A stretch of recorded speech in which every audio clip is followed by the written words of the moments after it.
What should he have said to the king yesterday? Oh, total agreement to him. Because I was in India, this was about 15 years ago, and I met with historians there. They stole all the artifacts, not just from India, all over the world. They refused to give it back. So they have the king and the queen, you know, the royalty, they're a bunch of deadbeats, slackers, the worst welfare cheats in the world. So the countries ask, you know, could we have our artifacts back? And they say no. Meantime, India, they had 2 million volunteers join the king's army in World War II to defend the crown. 100,000 casualties, many more injured. I think the least that the royal family, the royal stiffs could do is not stiff the Indian people, but they do it, and they don't think twice about it. And they should have met with the Epstein victims. Oh, we don't. Well, here, yeah, it's a tough time for the British royals right now. Well, you would have never known that the way they were treated. You know, it's our anniversary of our revolution, so we wouldn't be bowing down in front of the Union Jack. That should be celebrated. Nathan Hale, I have only one life to give for my country. They hung him. And now standing ovation. Oh, and then what about all the liberals and progressives? No kings, no kings. Oh, the king, the queen. They're fake, phony, fraudulent fugazes. I hate the king, I hate the queen. They should do away with the royalty. And remember, that's who we broke away from in order to have this great country of ours. We spend more time celebrating the king and the queen than we do our 250th anniversary. Shame on us. Shame on us. Welcome back to Glamstar Report.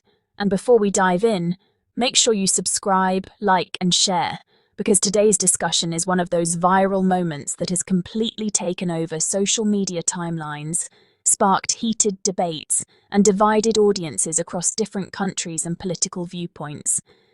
And I'm going to say this right at the start. This is one of those clips that people are either celebrating, criticizing, or endlessly replaying because of how bold, controversial, and confrontational it is.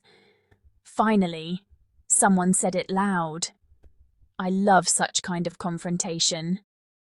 Curtis Sliwa. The royal family, they're a bunch of deadbeats, slackers, the worst welfare cheats in the world. This American knows exactly who the royal family are. We need to get rid of them. The head-on confrontation is amazing to watch because it shows how bold people are to call out the failures within the institution, because finally, someone said it out loud. That is the reaction spreading across the internet right now after a viral interview clip featuring American activist and radio host Curtis Sliwa began circulating widely online, generating intense discussion about monarchy, privilege, public institutions, and the way historical power structures are viewed in modern society. Now, in the circulating footage, Curtis Sliwa is engaged in a heated and emotionally charged discussion about global institutions and historical wealth, and during that exchange he makes extremely strong and highly controversial remarks about the British royal family. I want to be very clear here before we continue. What is being discussed here comes from a viral clip and public commentary.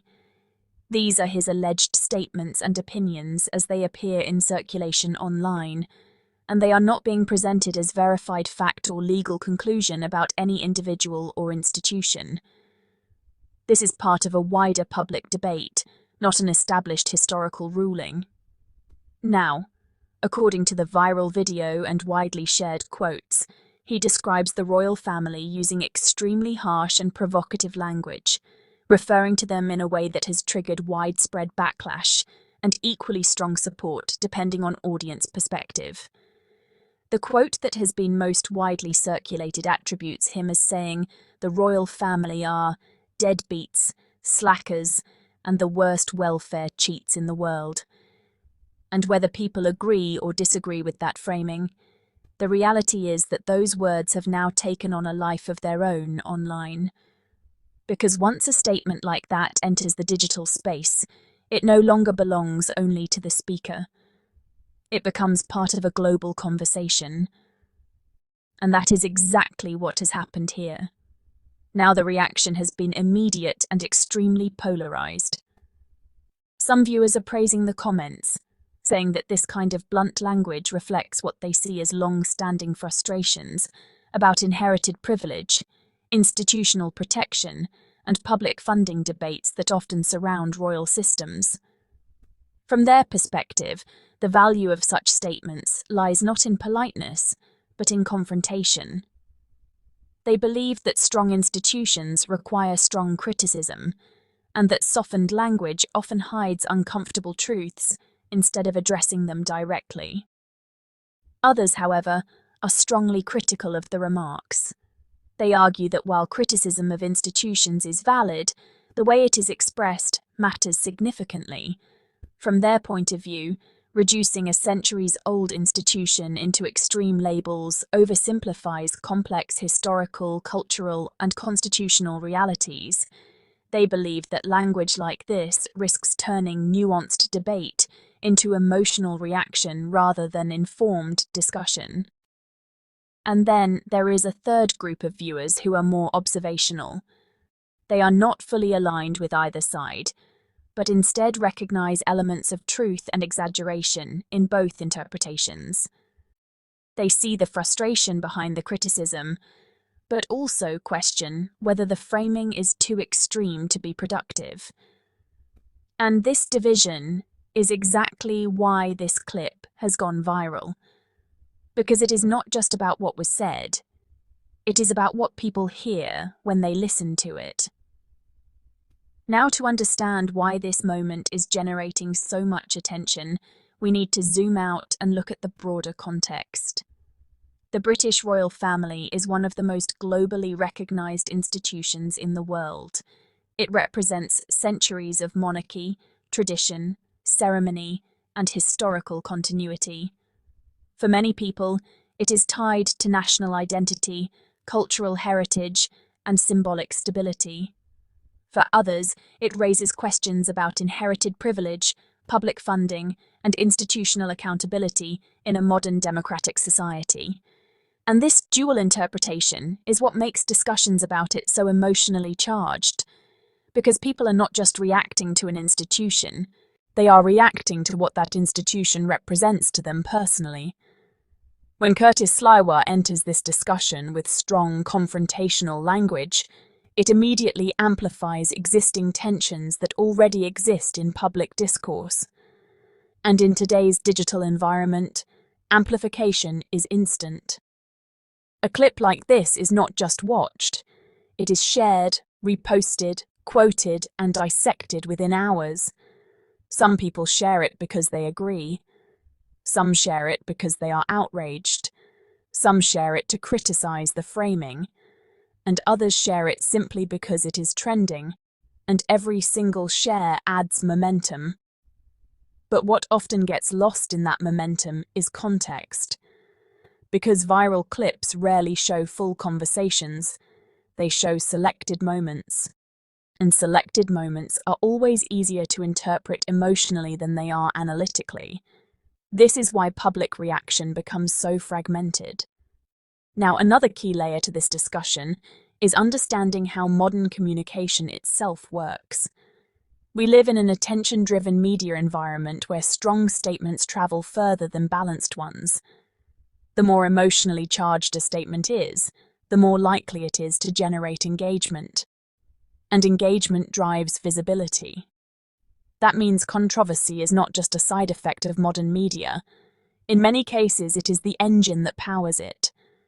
So when a figure like Curtis Sliwa speaks in a confrontational tone, it naturally fits into that system. The language is direct, the framing is sharp, and the emotional impact is immediate. But that also means interpretation becomes more extreme, because audiences are reacting quickly, often without full context. And that is how narratives form online. Not through careful analysis, but through rapid cycles of reaction. Now let's talk about why this particular topic hits so hard. Debates about monarchy are not just political debates. They are cultural debates, historical debates, and identity debates all at once. They touch on ideas of tradition versus modernity, privilege versus equality, symbolism versus accountability. And when those themes are compressed into a short viral clip, they become emotionally loaded. That emotional weight is what drives engagement, but it also creates division.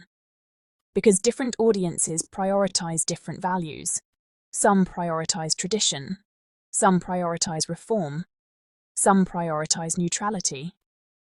And all of those perspectives exist simultaneously in the same digital space. So when the clip goes viral, it does not produce a single unified reaction. It produces multiple competing narratives, and each narrative reinforces itself within different online communities. Now, one of the most important things to understand about this entire situation is that statements like this do not exist in isolation. They become part of a larger, ongoing cultural conversation about authority, institutions, and public accountability. And that conversation is constantly evolving, because society itself is evolving. What was acceptable commentary in one era may be viewed differently in another. What was once a private debate is now a global public discussion, and what once required institutional gatekeepers now spreads instantly through social platforms. So when we look at the reaction to this clip, we are not just looking at disagreement over a statement.